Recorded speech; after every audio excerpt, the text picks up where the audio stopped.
On March 3rd, 2002, at 6:10 p.m., you tune into the popular program Sunday Night for an episode of Love House featuring a young girl and her family, hosted by renowned comedian Shin Dong-yup. The heartwarming show focuses on families facing challenging living conditions, but are full of kindness and love. By showcasing the family's love and altruism, they renovate and enhance their homes, providing a safer and more inviting space for the families to share precious moments together. The show also offers family counseling tips, making it an ideal post-dinner watch for family bonding. This particular episode centers on the E family, comprised of 2 parents and their 6th grade daughter, who shoulders significant responsibilities at home. The parents, both physically disabled and unable to work, rely on government aid for survival, which severely limits their lifestyle. Despite the hardships, their 13-year-old daughter, Lee Eunhae, gladly takes care of her parents out of love. With a meager monthly income of 450,000 won, or about $400, they struggle to cover rent and utility. Due to their parents' wheelchairs taking a majority of their second room space, the 3 family members share a single room, further limiting their cramped living space. Comedian Shin Dong-yup guides Eunhae and her parents through the challenges of their daughter's heavy responsibilities, while their home undergoes renovations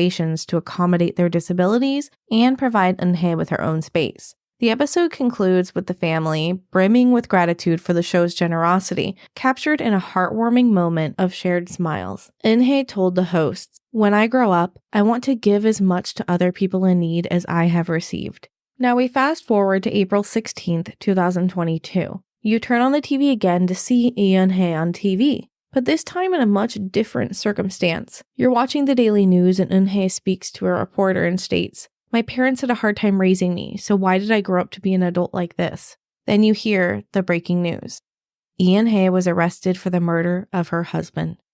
Welcome to Korean True Crime, with me, your host, Mimi Muziko. Thank you to Vix Mac, Lala, Jay Colomo, Ben Jones, William White, G1 Edwards, Nico, Elijah Hancock, Anamanam, Dr. Bob, Maya96, Lumos, Emma Brown, David Defoya, Adriana, Pip, and Dade512 for your support on Patreon. Thank you for voting on today's episode topic. Patrons vote on future episode topics and hear the episodes first with ad-free early access. A bonus episode was added last month as well, and I now have the first stickers available on Patreon too. Thank you for making this show possible. Today's episode does not have a content warning.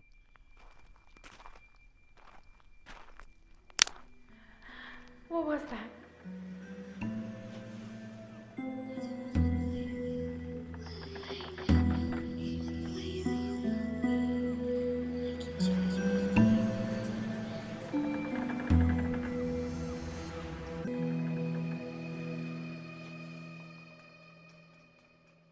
On Sunday, June 30th, 2019, on a humid, warm, but partly cloudy summer day in Gapyeong, Gyeonggi-do, Lee Eunhae, now 28, along with her husband, Yoon Sang-yup of 2 years, their longtime friend, Cho Hyun-soo, and 5 other friends visited a pension in Gapyeong Valley. Staying at a pension in Korea, similar to Airbnb, can sometimes feel like glamping or indoor camping. These trips often involve activities like drinking, enjoying Korean barbecue or samgyeopsal, and good company. Some sites, such as this valley, offer camping grounds for families with campers, equipped with neatly landscaped areas, grills, and electrical outlets. It's a popular weekend getaway in Korea, allowing people to relax a little bit closer to nature, away from the hustle and bustle of the cities. The group decided to visit Yeongso Valley, specifically due to its numerous waterfalls and serene waters ideal for swimming and relaxation,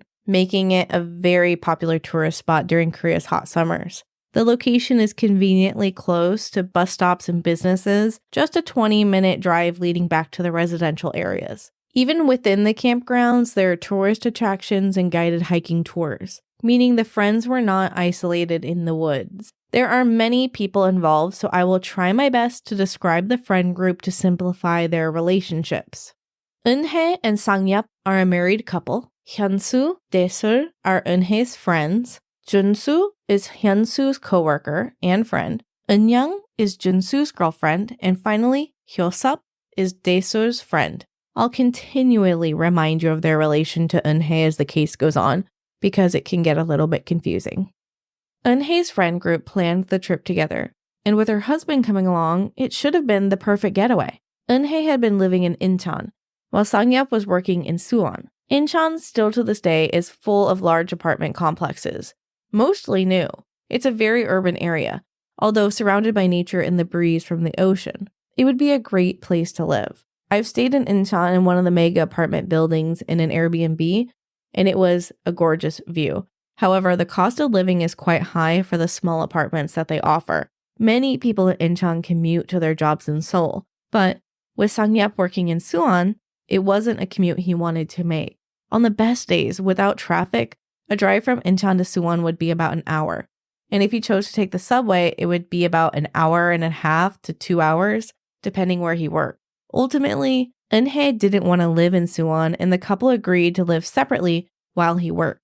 This isn't an unheard of situation in couples. I know a few couples that live separately while the husband works across the country for a higher salary. It isn't ideal, but as you'll come to find, Eunhae didn't want to live with Sang-yup regardless of the situation. As the group of friends settled by the valley near the water close to 3 p.m., they inflated large floating tubes and organized their supplies. Despite the hot day, the water was unexpectedly cold. The partly cloudy summer day cooled it down just enough to be comfortable. By this time of day, the other swimmers and families were already leaving. Only a few other people remained at the river. Upon entering the water, all of the friends exclaimed, "Ah, chua! It's cold." Sang-yup decided to float on a tube instead of swimming because he said he didn't know how to swim. Although the water was not too deep initially, it did get quite deep towards the middle beyond his standing capacity. He voiced concerns about venturing too far into the river, expressing that he was afraid of the deep water. Hyunsu ignored his friend's boundaries and swam towards Sang-yup, pulling his tube further into the middle of the water. Sang-yup gripped the inner tube tightly and protested against being pushed further into the water. But Eunhae, his wife, started shouting as she swam towards them, "Flip him!" Which Hyunsu laughed and started to try to flip the inner tube, but had difficulty because Sang-yup was resisting and shouting for them to stop. Hyunsu shouts back to Eunhae, "I can't flip him because it's too heavy. Help me flip him." Sang-yup is crying for them to stop now, panicking that he's going to fall into the water. It seems that he has a real phobia of being in the deep water. Sang-yup starts to try to paddle back to the rocky beach with his hands, but Hyunsu mockingly makes fun of him and pushes him back into the deep part of the water. The friends start mockingly imitating the climactic song from the movie Jaws and singing "Sanga, shark." As they chant the song, Hyunsu starts pulling on the tube, making it bounce on the water up and down, threatening Sang-yup to fall into the water. Sang-yup continues to try to paddle back, but as the shaking of the tube becomes more and more overwhelming for him, he covers his ears and starts pleading for help with genuine fear. The teasing is clearly something a good person wouldn't do. The bullying brought on by his wife and Hyunsu is beyond a friendly game. It's clear in this moment that they truly are finding enjoyment from going beyond his boundaries and making him feel fear. It would implicate a sadistic tendency in the two friends, Eunhae and Hyunsu. After a few minutes, they stop when Sang-yup says that he isn't having fun anymore. Reluctantly, they stop and return back to shore. We have so many details about this encounter because the friend group recorded this incident and uploaded it online.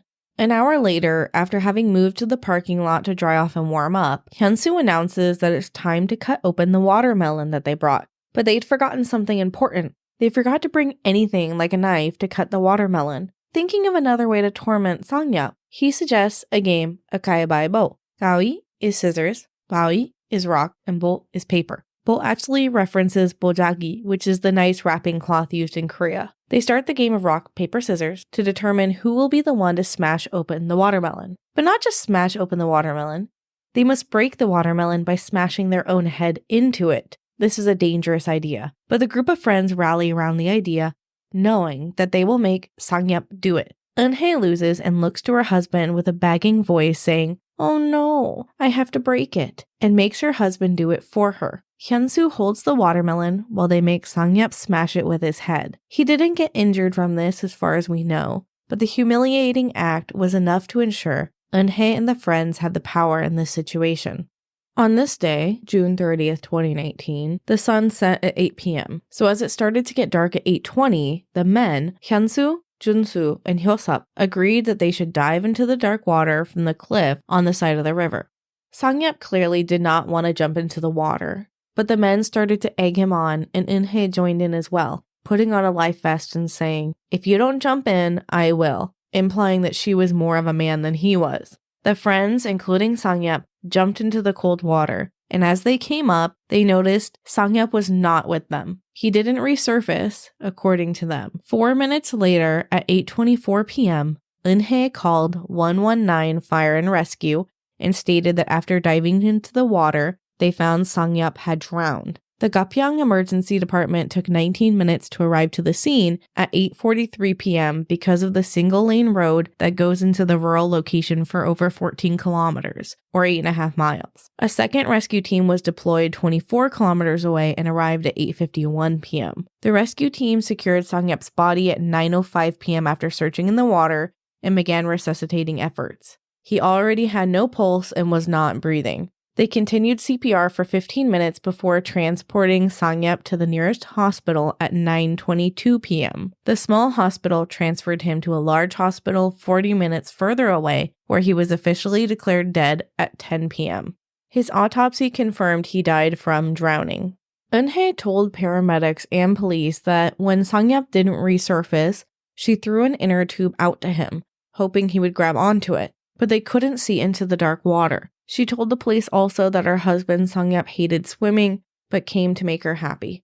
Following Sang-yup's death 5 months later, Eunhae filed for her husband's life insurance policy, which was calculated to be about 800 million won, or about $600,000 US. The insurance company, Shinhan Life Insurance, rejected the application due to the suspicions of insurance fraud and opened an investigation into her application. The insurance contract had been signed in August of 2017. The policy expired on July 1st, 2019, the day after Sang-yup died. Exactly, Sang-yup died 4 hours before the expiration of the life insurance policy.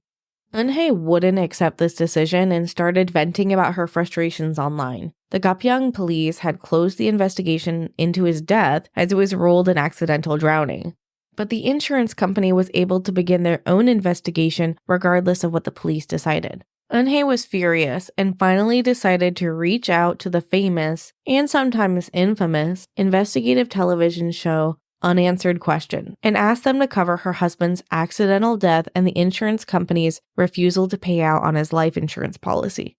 The SBS production team did actually take on her case because they were curious and began their own investigation. But this would actually be Eunhae's demise. Her email to SBS Unanswered Questions was titled, "Illegal atrocities by large insurance companies are still happening." When they reached out to contact Eunhae, she said that she had been with her husband for the past 8 years and that her husband died in an unexpected accident. She told them how she had been fighting with the husband's life insurance company over her husband's life insurance payout. But after their first contact with Eunhae, the production team wasn't able to get in contact with her again. So the story went nowhere, and they discontinued it. However, after some time had passed, they looked into some news articles about the case and saw that it was reported that Sang-yup died after jumping into the water and getting his foot caught between rocks. He drowned at a 3-meter depth, or about 10 feet. In this article, a comment read that accused Eunhae of receiving insurance money from her husband's death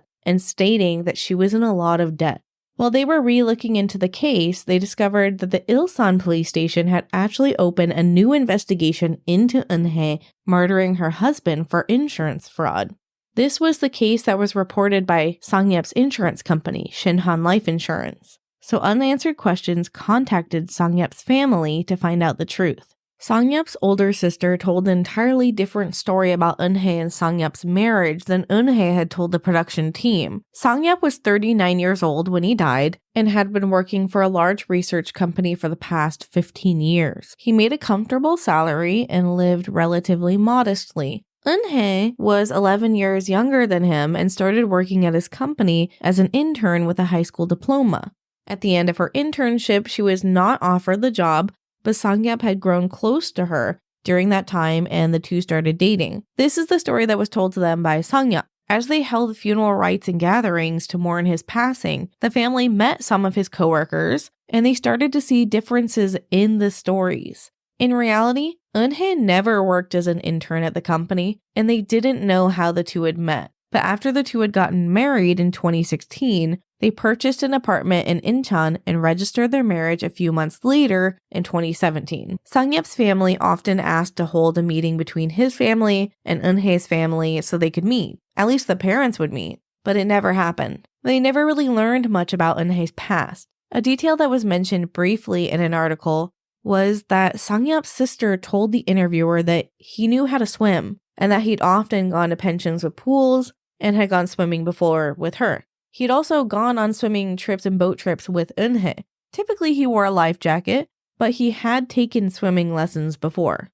This is when the production team at Unanswered Questions knew that they had an incredibly juicy story on their hands. They had the opportunity to investigate a potential insurance fraud.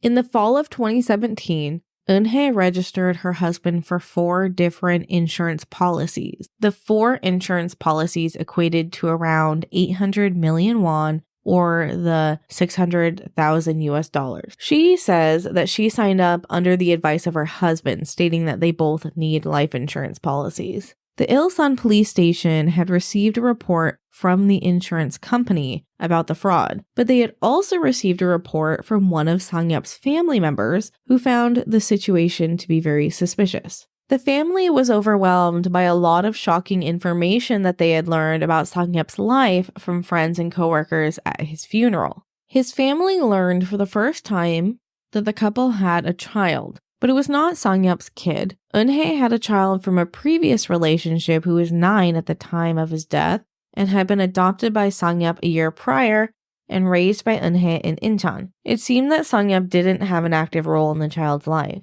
Nobody had any idea he was helping raise a child, and there were no photos of him with the child. So it was a part of his life that he kept very secret. When it came to the funeral, only Eunhae attended without her daughter or any of her family. Then, just about a month later, Eunhae is posting selfies in pools while on vacation enjoying her summer. Not to say that a bereaved person cannot mourn in their own way, but it was suspicious. It seemed she wasn't affected in any way by her husband's death. Then 5 months later, in December, she took her daughter to Macau with Dasur, her close female friend who was there the day Sang-yeop drowned. Unanswered Questions decided to start conducting interviews to delve deeper into the story, as it was evident that there was more to uncover. They reached out to anyone who had been at the valley that day and witnessed the group of friends. Fortunately for them, Eunyoung, Junsu's girlfriend who was there the day, came forward. Eunyoung was not very familiar with Eunhae and was meeting Sang-yeop for the first time that day. Eunyoung was surprised when the group went to the hospital to hear Eunhae say that Sang-yeop was her husband, something she had no idea about. When Eunhae introduced Sang-yeop to her and the others, she described him as a close friend. Eunyoung did not observe any romantic closeness between them, so it came as a shock to her. When Eunyoung described the day, she said that she, Dasur, and Hyunsu took Sang-yeop to the deepest part of the water where Hyunsu and Junsu shook his tube, scaring him. Eunyoung said that she told the friends to stop when she heard Sang-yeop's pleas for them to stop.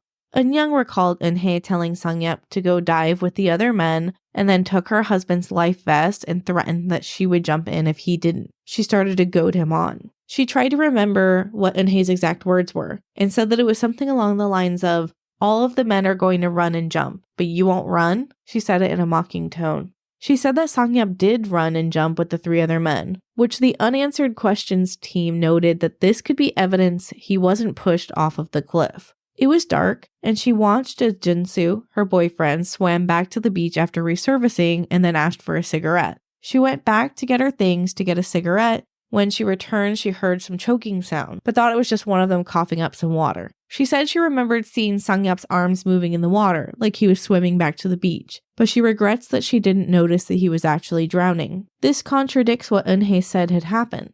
Eunhae says that nobody heard anything at all and that the water was calm. She said that when she looked for him, they didn't see anything, which is not true. Their stories are mostly the same except for that crucial moment. Perhaps they remembered it differently, especially with it being a traumatic experience, but nothing can explain how nobody saved Sang-yeop. Eunhae did say that after a while, when they realized that Sang-yeop hadn't resurfaced, that they threw out an inner tube to save him. But Eunyoung's story reveals a bit more of the panic. She says that she heard a scream, and then she saw Hyunsu grab one of the inner tubes and start to swim out in the water while wearing the tube. He didn't throw it into the water. Eunhae ran to Eunyoung and asked her to get another tube off of the cliff, away from the site of the water. She couldn't see what was happening, but when they went back to the place where all their things were, she tried to look for the life jacket as well, which Eunhae was wearing just before they dived, but they couldn't find it anywhere now. When they grabbed more tubes, they ran back to the water to see Hyunsu searching very far away from where the men had actually dived, in a really shallow part of the water, saying he couldn't find Sangyup. This testimony is incredibly damning for Hyunsu, because it appears that Hyunsu clearly tried to appear as if he was trying to save Sangyup, but standing in waist-height water when you're pretending to search isn't convincing. Eunyoung told the interviewers a last piece of information that changed the entire case. She said that she hadn't thought that Sangyup and Eunhae were married because, to her knowledge, Eunhae was in a romantic relationship with Hyunsu. Eunhae had taken the man she was cheating on her husband with on their trip, which, looking back, made the entire situation even more uncomfortable for Eunyoung. She even remembered seeing Eunhae and Hyunsu being affectionate during the trip in front of Sangyup. I'm not sure cuckolding is very common or popular in South Korea. I won't cast judgment, however, it didn't appear to be the situation here. When the production team did talk to Eunhae, she did say she was living with her lover, Hyunsu. It seemed to be an open secret, although we don't know if Sangyup really knew the extent of it. So the investigation team decided to ask someone who would have seen Eunhae's recent actions following Sangyup's death, the landlord. The landlord of Sangyup's Suwon home had CCTV in the building, but he wasn't able to show the investigating journalist the footage without the deceased family's consent, which they had his sister's contact information, and they asked her, and she was more than happy to allow them to access the home. They had also discovered that the place Sangyup was staying in Suwon was a half-basement apartment for about 300,000 won a month, which we'll discuss the financial situation soon, but if you've seen the movie Parasite, then you know exactly what these look like. Sangyup's landlord in Incheon shared some information as well. Sangyup's name was on the apartment and the bills, and they were being paid with his cards. Additionally, Sangyup's car was still in use, leading the landlord to believe that he was still present and alive. Neighbors in the area told the investigators that Eunhae lived with another man, not Sangyup, and that there were actually many men that came and went from the apartment. It seemed that her affairs were not only with Hyunsu. Upon Eunhae's return from the hospital after the drowning incident, she arrived with Hyunsu and Sangyup's car. Although not uncommon to carpool, 2 days later they returned in a white Audi and started to empty the apartment. On July 3rd, the day of Sangyup's funeral, Hyunsu, accompanied by an unidentified woman, completely started clearing out the Suwon apartment, including all of Sangyup's electronic devices. Unanswered questions knew that they needed to speak with Hyunsu or Eunhae. They got Hyunsu's number from Eunyoung and were able to contact him. He answered but was immediately defensive. The production team didn't waste any time before they asked him, "Why were you taking all of Sangyup's computers out of his home while his funeral was ongoing?" Hyunsu said to them, "How did you get my number? I don't think it's right for you to contact me like this." He then refused to answer any of their questions and didn't respond to any future attempts for them to contact him. Unanswered questions is trying to move the case very quickly at this point. They had gained access to the rented apartment and were able to find financial documents that Eunhae and Hyunsu hadn't taken. Pay stubs confirmed that he worked at the large research company, making about 64 million won a year, which is considered about middle-class income. He made enough to afford a nice car, a home, and live comfortably, but not beyond his means. However, for some reason, he filed for bankruptcy in 2018, the year prior. Well, it was revealed through some of his bank statements that he had been sending a large portion of his income to Eunhae, who supposedly had told him that she was supporting her parents as well. Eunhae also needed money to pay off debts that she had accumulated throughout her life. Sangyup was needing to borrow money just to stay above water, yet Eunhae hadn't slowed down her spending. By looking at Sangyup's messages on his phone, it was clear that he was suffering far beyond what anyone knew. He was eating only one meal a day, and that was the free lunch provided at his workplace. On the weekends, he had nothing to eat, or could only afford water and a cheap cup of ramen, if he could afford food at all. Some of his text messages, he messaged friends asking for $1 just so he could eat something. Through screenshots of his KakaoTalk messages, it was revealed he often texted his wife asking for her to send him money back so he could eat. And he wasn't asking for a lot. He even asked her for like $5. His financial situation became so poor that he had been missing the payments on his expensive life insurance, often canceling or pausing it for a month at a time, and then making the payment in the next month. These lapses in his insurance also attributed to the payout denial on top of the investigation. Over time, Sang-yup was accumulating a lot of debt and needed extra income quickly. His desperation led him to seek out illegal organ trafficking. I'll explain a little bit more. It isn't simple to just contact an organ trafficker and say, I'd like to sell my kidney. So he decided to reach out to a 귀신 helicopter, or a ghost helicopter, which stems from the combination of the organs that can be purchased by these organ traffickers. 귀신, which is the Korean word for ghost, comes from 기하의 신장, which is kidneys. And helicopter comes from the first letters of the word heart, liver, cornea, pancreas, tendon, and retina. Rumors of these ghost helicopters began in the last decade, and stickers and business cards would pop up in bars, bathrooms, on the streets and busy places, advertising with the phone number and words, ghost helicopter. However, over time, the police and public have come to believe that this acronym and organ traffickers advertising in bathrooms is merely a horror story told to scare people and give people something to talk about. The number on the cards was deactivated by the time people contacted it, and there were popular RC airplane collectors who purchased American military helicopter models called ghost helicopters. The likelihood that this was a secret password or code for something, or code for someone to easily contact organ traffickers, is unlikely, as it was incredibly flashy and easy to track. The actual deciphering of the word was done on social media forums. I hate to debunk or demystify an eerie story, but it's only right. The reason that people believe this term ghost helicopter is different than typical organ trafficking is that the organ selling or organ transplants advertised were either odd or not possible. Tendon transplantation typically occurs when someone needs a tendon in their body removed from one part of the body and reattached somewhere else. It'd be incredibly risky to get tendons from someone else's body and get them transplanted into your own. Heart transplants would clearly kill the donor, which seemed to fit into a suicidal situation of selling my heart so my family can have money. However, what would be the odds your family ever received the money? Retina transplants are not possible, at least not yet. Once the optic nerves are severed, we currently do not have the advancement to transplant the eye. Considering that these organ harvesting and selling operations are not occurring in a funded research hospital with the best technology, it isn't likely that they would be able to do it at all. Ultimately, people believe that ghost helicopter is a prank, a scare tactic, or merely a misunderstanding. Although organ trafficking is absolutely real, and absolutely they have social media tactics and cards that they pass out, this specific term is thought to have just been a horror story. Sang-yup knew about organ trafficking online, so he'd heard the stories that these organ traffickers advertised that they'd buy your organs for a really high price. Many people in Korea, but not so common anymore, can say that they've actually seen these advertisements online stating that they'll buy your kidneys. You can still see these on social media sites like Twitter, now known as X, advertising high-priced tickets for organs. There's also a really great movie about organ trafficking, specifically in Korea, called The Conspirators. If you like thrillers with a tad bit of gore, you'll enjoy it. Organ trafficking is also seen in TV shows like Squid Games.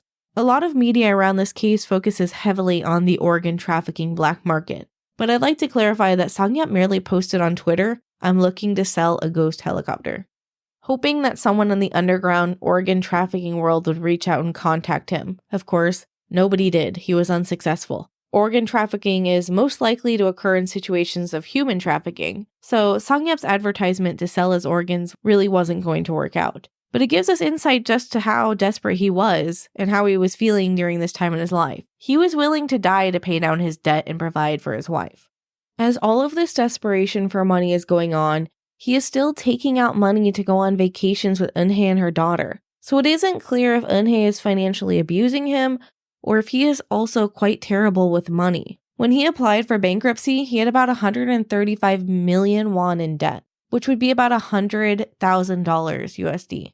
The courts agreed to write off about a third of his debt, but this wasn't really enough because their spending habits weren't going to change. With the financial issues arising, the SBS investigation team was starting to see more of the story. They attempted to contact Eunhae again, but just like Hyunsu, she refused to speak to the team any further now that they were investigating her and asking questions about her actions. That's not what she wanted them to investigate. They were able, however, to get in contact with Dasul, Eunhae's childhood friend who accompanied her to the valley. She had the same story that Eunhae told about what happened that night. She expressed concerns over the accidental drowning turning into a murder case because it is really affecting her emotional well-being. The police had already concluded that it was an accidental drowning, so she thought it was really inconsiderate to disturb the family and friends like this. While they had her on the phone, they asked her about the financial struggles that they had discovered. Dasul said that she had no idea about the financial situation between Eunhae and Sang-yup, but she admitted she wasn't very close personally with either of them. She was friends with Eunhae, but she didn't really talk about her personal life with her. She could only say that she didn't really think that Sang-yup lived very extravagantly. He wasn't buying the latest clothes or the latest technology, the things you'd notice that people are spending a lot of money on. From the people who were interviewed by the television program's team, it seemed that they were really trying to push to find someone who believed that Sang-yup was living way beyond his means. At this point, it didn't seem like they really suspected this to be a financial control situation by Eunhae. They believed that Sang-yup was also excessively spending money. They were able to get into contact with Eunhae's mother, who strongly supported her daughter and believed her daughter was right about the insurance company scamming her out of her rightful life insurance money. The mother said for all of her daughter's relationship and marriage, she didn't really know Sang-yup very well. She'd only ever met him briefly a few times. About the money that Sang-yup was supposedly sending to Eunhae to take care of her parents, she knew nothing about that. She hadn't received any support or help from Eunhae in the time they'd been together. In fact, she rarely saw her daughter. Eunhae really brought on her own demise when she asked unanswered questions to investigate her insurance denial because they'd now spoken to multiple people who had supported her, but their stories didn't add up. It didn't seem anyone was necessarily lying for her, but that they didn't know the full story. It reminded me heavily of the story of Anna Sorokin. Eunhae had slightly fabricated lies all around her to build her own life that she wanted with all of her lovers. Eunhae didn't just let this investigation continue or go on without protest. She met with her lawyer to try to ban the episode from ever airing, claiming that they were trying to defame her. Defamation is pretty serious in South Korea. Disinformation about someone is considered defamation and is illegal. If you're accused of defamation, saying something that hurts someone's image and is untrue, then you can defend yourself by proving the truth of your statements or proving that you didn't say them. If you're guilty, it's typically a civil case and involves a fine or some sort of settlement. That's the usual way. However, in South Korea, defamation is a criminal offense, not a civil one. Defamation doesn't have to be something that's untrue either. For example, if you make a post on Facebook about how your hairstylist butchered your hair and how they're the worst hairstylist and no one should ever go to them again, the hairstylist can sue you for defamation because the factual, although opinionated, things that you said are not in the public's interest. There's the issue. You could make the business lose money, and the person losing money, that could affect their family. Therefore, you could be held responsible. In cases like this, you may be fined money, but in truly large cases, you can face actual jail time. While this law definition protects people from public humiliation, it can also protect people from receiving criticism. Although if you're a K-pop fan, you may know online defamation by fans is often not taken seriously, even if it hurts a person's career. Eunhae proposed that the television show was violating her human rights by insinuating that she killed her husband. The lawyer brought the case forward and it was dismissed because unanswered questions forwarded the emails Eunhae had sent herself, opening the investigation with them in the first place. She didn't have a case against them because she herself asked them to look into the situation, which is exactly what they were doing. They said that they didn't have a bias, which the show has its fair share of negative reactions for bringing on questionable experts to prove their points, but that's neither here nor there in this instance. During the ongoing investigation, unanswered questions has outpaced the progress of the police. They had gathered adequate information for the first episode. Most of their cases consist of multiple segments and receive frequent updates. Their episode covered much of what we've discussed here.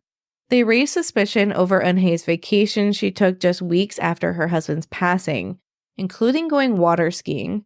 The show, using actors, recreated the drowning incident and interviewed the police who were investigating the official case. The main focus of the episode was to compare and contrast stories about whether or not anyone at the valley had heard Sang-yup drowning. People were incredibly invested in this case the second the episode released, over a year after Sang-yup's death. The case was all over the news suddenly again, and true crime discussion boards began discussing the initial episode and gathering personal information on Eunhae and Sang-yup, as online sleuths often do. However, in one neighbor cafe called the Investigation Team, Dasol posted saying, "I'm the Miss You that was referenced in the episode, and this is my side of the story." Her original post is still available and has been viewed over 4 million times as of March 2023. I'll summarize her posts. She wrote that she was cooperating with the police in any way that she can and that she can't tell the public anything because the case is still ongoing. Dasol's post is very calm and polite, and she explains that she hopes that this can all be resolved soon. Dasol explains that on the day of the incident, she said she initially didn't want to go because of the long-distance driving from where she lived, but Eunhae said that she would drive her, so Dasol left her car at home and agreed. She was told that everyone was going, except she was not told about Sang-yup, who she met when she arrived. He was not introduced as Eunhae's husband, just as Eunyoung had mentioned. She said that everyone knew that Hyunsu and Eunhae were the ones dating, excluding Sang-yup. And she said that there was a lot of tension in the group when they arrived to the valley because she had asked Eunhae how she met Hyunsu in front of Sang-yup. A dismissive answer was given to quickly change the subject, but she said that the group could feel the awkwardness in the air. They ate some barbecue together until around 6 p.m. when Dasol suggested that they need to go home soon because she was feeling really tired, but the rest of the group said that they were having too much fun and didn't want to go home yet. She said she'd wait another hour and see how she felt. Dasol had brought her dog along, so she played with her dog during this time, but was starting to feel pretty cold from being wet and tired. She said that Eunhae didn't seem to have any intention of going home soon. She didn't want to keep nagging Eunhae to go home soon. At around 7 p.m., she decided to take a nap in the car with her dog until Jinsu came to wake her up. Jinsu told her, "We went for a last dive and we can't find Sang-yup. Get up quickly and help me look for him." She couldn't remember what time it was, but she said it was still bright and the sun was just going down, so the time matched the sunset at around 8 p.m.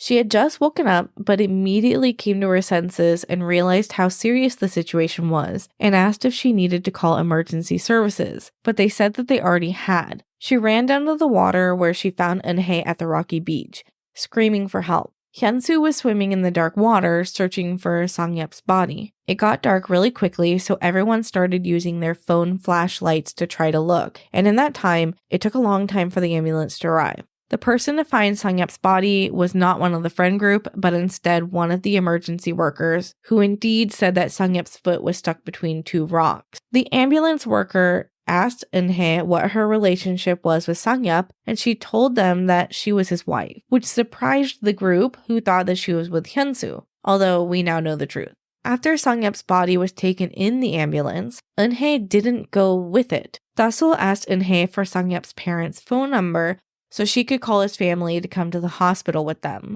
Dasol did end up calling them and spoke to the family. Afterwards, she asked the others what had happened while she was sleeping, and Eunhae explained what happened. It was getting really late, so Eunhae told Dasol to go home with Jinsu. She continues her forum post by stating that she agreed to be interviewed because she does still believe that this was an accident, but didn't want to take any sides and just wanted to present what she knew to be true. She continues to talk about hearing Eunyoung's interview for the first time and beginning to have doubts about what she heard from Eunhae and what had happened that day. Eunyoung said that she had heard Sang-yup struggling in the water, which made Dasol begin to rethink what she had seen when she left the car, but she couldn't be sure. She spends a long portion of the post trying to dissuade rumors that are going around online about her relationship with the deceased and Eunhae. She clarifies that although they are childhood classmates, she never was truly close with her, and she'd only ever met Sang-yup a handful of times and didn't know him well enough to know that they were married. She ends her post stating that she will continue to cooperate with the police in hopes that people can discontinue making speculative comments about her. The most interesting part of this post is that she continued to respond to comments for a few days after, which added an extra layer of information that we don't usually get in criminal cases. People asked her how she couldn't have known that Sang-yup and Eunhae were a couple if she'd known that they had traveled overseas together often and had met him a few times before. But she clarified that Eunhae often traveled with friends, so it wasn't unusual to her. She hadn't heard Eunhae ever refer to him as boyfriend or husband, just as her friend. And she was just distant enough that she had to be reintroduced to Sang-yup when she arrived. 3 days later, she makes another post, including pictures of the police's confiscation of her phone and for her to be interviewed. She apologizes for contacting Sang-yup's family, who didn't know her, and that she inadvertently hurt them by calling them and telling them that their son was dead. In that situation, it's really difficult to know what to do. Do you wait for the hospital to contact the family, or do you try to alert them so that they can arrive sooner? It seemed like she was trying to do the right thing in the moment, but it's clearly a difficult situation. She wouldn't make another post until 2022 with a vague post stating that people need to understand that it took a lot of courage to stand in front of the public and tell the truth. As you'll learn, the case continues for quite a long time and gets even more complicated than you're hearing now. This case took the most research I've ever needed to do merely because I refuse to stop if there's more resources out there that I could potentially find more information about the puzzle. Dassel pleads in her final post for people to understand the situation that she was in. She grew up in school with Eunhae, but they grew apart as they went to different schools and colleges. She hadn't seen Eunhae often in the past few years, so it was sort of a catching up for her to see Eunhae. Dassel continues that she won't be participating with unanswered questions anymore because they'd done a lot of dramatic editing of her interviews and insinuated that Dassel and the other friends had met with Eunhae knowing that Sang-yup would die that day. She, however, did state that she was continued to cooperate with the police investigation, but felt the situation was being used for views by reporters. Her final remarks noted that she regrets not noticing the bullying actions by Hyunsoo and Eunhae that day, but thought it was just their form of humor. More recent cases are so uniquely interesting in that most of the involved are active online, and people are expected or pressured to share about their personal opinions or experiences online, although I'm sure that they are encouraged not to by the police.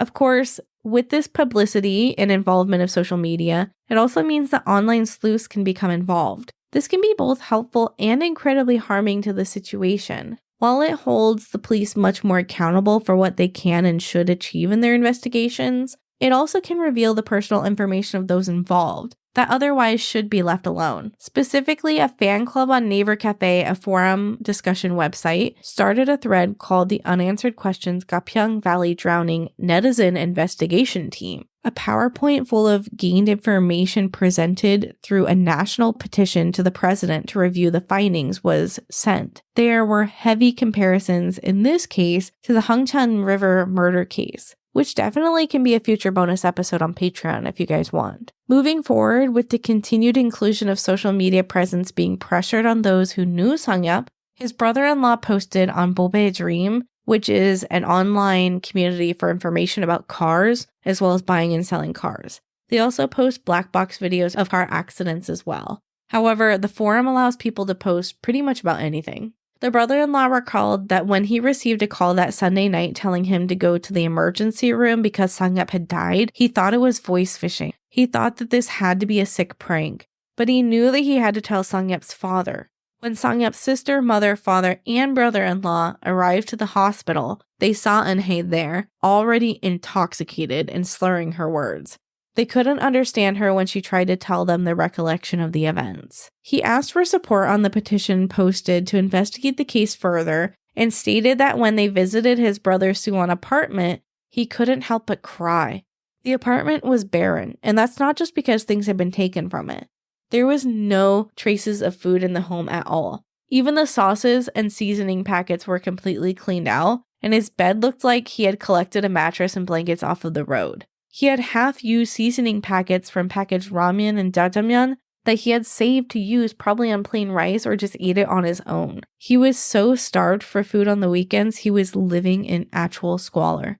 At this point, the brother asked for more support on the petition, not because he believed that it was a murder case, but that there was clearly more to the story. The SBS episode had aired on October 2020. 2 months later, the Ilsan police brought forth charges against Lee Eunhae and Cho Hyun-soo for attempted insurance fraud, which started an in-depth investigation through the Incheon District Prosecutor's Office. The investigation officially began on February 2021. Over the next 9 months, the Incheon District Police officially began to investigate on suspicions that Sang-yup was intentionally murdered for the insurance money, whether by being drowned or being forced in a dangerous situation that resulted in his death. As part of the investigation, Eunhae and Hyunsu's photographs and names were released to the public through a press packet. The information gathered by the online sleuth and the television program was enough to push the case into a murder investigation because of how suspicious it was that Sang-yup died so close to the expiration of his life insurance and the attempts by Eunhae and Hyunsu to hide Sang-yup's financial situation. Because Eunhae and Hyunsu were a part of the television program, their information relating to the case was already publicly available, which made releasing their information not a legal issue in this case. When the case was brought forward publicly, however, it was not merely the investigation into Sang-yup's death and attempted insurance fraud. There were also charges brought forward that Eunhae had tried on multiple occasions to murder Sang-yup. According to the prosecution, Sang-yup had eaten food poisoned with puffer fish toxins by Eunhae 3 months prior to his death.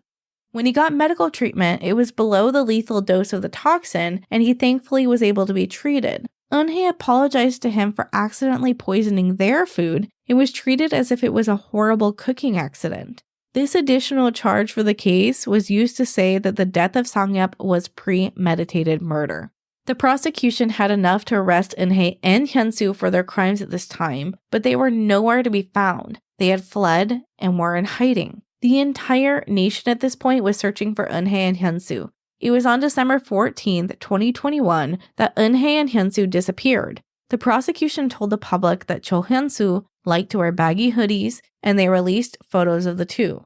On April 3rd, 2022, Eunhae and Hyunsu were first spotted. The first informant stated that they saw 2 people who matched their descriptions outside of a motel and that they looked similar to the pictures. Another informant in the same area stated that they saw a woman who looked like Eunhae at a subway station. A friend of Hyunsu snitched on him to the police and said Hyunsu kept trying to borrow money from him, so he stopped contacting Hyunsu.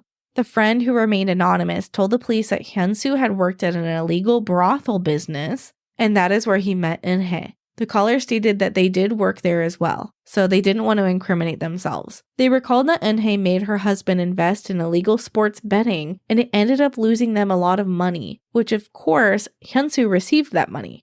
The prosecution was also investigating a third accomplice that they believed was Junsu, Hyunsu's coworker and friend. Junsu was also in a relationship with Eunyoung, although they had only been dating a few weeks by the time of the incident. They discovered that Junsu had 28 prior arrests from the age of 13 to the current time, which he was 30.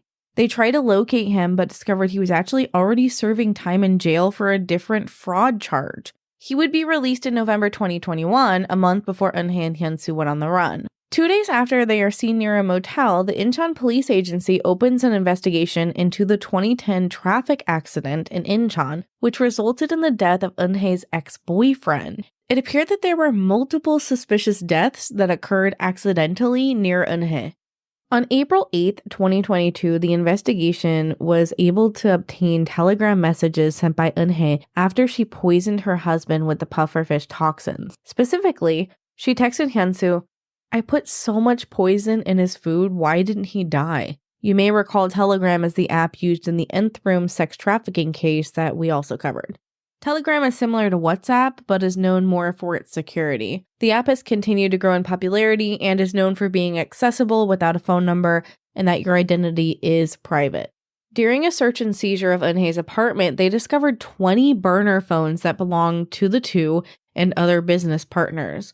On some of these burner phones, there were searches related to obtaining life insurance after the death of a spouse. Eunhae had also sent a message to another friend stating, "I think I'm going to be arrested tonight," right before she fled.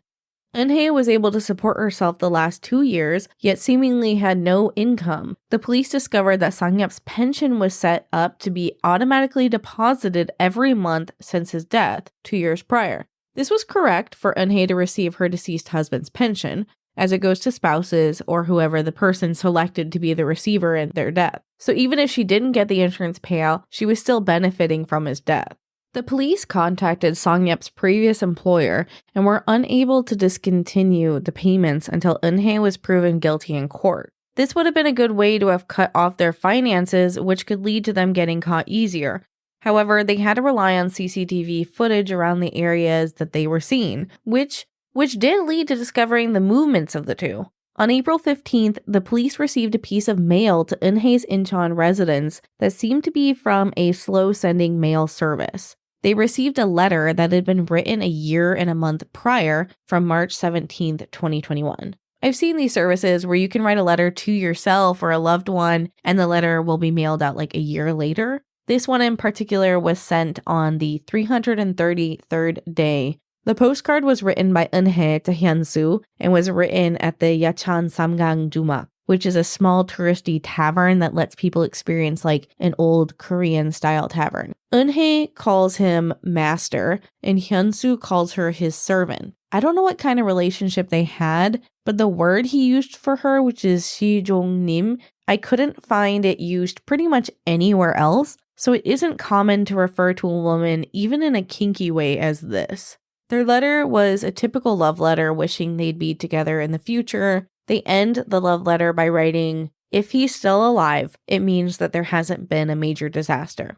At around 12:25 p.m. on April 16th, 2022, Eunhae and Hyun-soo were arrested at an office-tel in Goyang, which is north of Incheon and Seoul. An office-tel is a typical apartment that has an office space so that people can work and live in the apartment. The term office-tel comes from the words office and hotel, and they are usually studio apartments that are organized to be the most efficient because of their typically small space. Eunhae and Hyun-soo had been on the run for 17 days before the police caught them there. The police had known the general area that they were in, but earlier that morning, Eunhae had called her father and expressed that she was considering turning herself in, to which he encouraged. When they ended the phone call, her father called the police and told the police officers a more detailed description of where his daughter said that she was hiding. He called Eunhae back and told her that he would meet her at Samsung subway station, but after waiting for a really long time, they realized that she wasn't coming and they went up to the office-tel room where the police found Hyun-soo in the hallway and Eunhae inside the apartment. They had been staying off of the grid using a burner phone, paying for food delivery with cash only, and never going outside. When they were arrested, they were taken into the prosecutor's office to be interrogated and then were handed over to the trial immediately. Eunhae refused to make any statements even after a public defender arrived. She said that she wanted a private lawyer. The trial for this case was incredibly long and complicated because over 850 investigation records were dismissed and disallowed to be used in the trial. 41 witnesses were invited and 15 trials were held. We will not go through all 15 of the trials because the information learned through these trials we've already discussed. During the trial, Eunhae would not apologize to Songyep's family and chose not to say any words of remorse or regret. Typically, even in cases where the killer doesn't regret their actions, they still try to get a lesser sentence by trying to appeal to the jury's emotions. But she decided not to. Instead, she just kept her head down. The summary of the first trial was that they determined that Eunhae did manipulate Songyep and habitually lowered his self-esteem as a way to control him. They also determined that Eunhae and Hyun-soo conspired and planned to have Songyep jump into the cold water without a life jacket and ensure that nobody would save him from drowning, which caused his death. It was revealed that forensic scientists in the autopsy process determined that Songyep did die from drowning. However, it was the presence of foam in his bronchi and lungs that contradicted the story that Eunhae had told the police. Foam occurs when water repeatedly enters and exits, creating air bubbles. This occurs when someone is struggling to keep their head above water while inhaling water as they bob above and below the water. Eunhae had told the story that Songyep got his foot stuck between the rocks and drowned underwater without making any splashes on the surface. Ultimately, Eunhae was sentenced to life imprisonment plus 1 year for fleeing the police. She never revealed the exact method of how she planned his drowning. Cho Hyun-soo was given a sentence of 30 years in prison plus 1 year as well for evading arrest. Eunhae is serving her sentence in Cheongju Women's Prison, which is the only women's prison in South Korea, although women can be inmates in separate sections of co-ed prisons across the nation. Women whose sentence is longer than a year are eligible for this prison, although space is very limited. Hyun-soo is serving his time at Gyeongbuk Northern Prison alongside the prisoner Oh Won-chun that was featured in my last bonus content episode on Patreon. Eunhae will never receive the insurance money, to nobody's surprise. Following her entering prison, fan clubs started popping up online for Eunhae because she was a woman who'd had plastic surgery to customize her face how she wanted, and that garnered some fan, much like women who lust after serial killers. Many of the posts included phrases such as, "The crime doesn't matter, only looks are important," and they stated that they forgave her because she was so pretty. Oddly, the fans also posted scathing comments about Hyun-soo, who they believed was not good enough looking for Eunhae. This is an example of what Korea calls lookism, or pretty privilege, or hybristophilia. Lookism is the idea that the prettier you are, the better treatment you will receive and the better your life will be. Hybristophilia is the sexual attraction to dangerous people or criminal offenders. Some of these groups had almost 100 active members, but since her arrival in prison, they've almost all been inactive. How did the girl who went on television saying she wanted to give as much to the world as she received become such a monster 17 years later? The truth is, she never was that altruistic little girl. She was born in 1991 to a single mother who made the decision to give her daughter to an adopting family. The family that adopted her were the parents that were seen on Love House with her.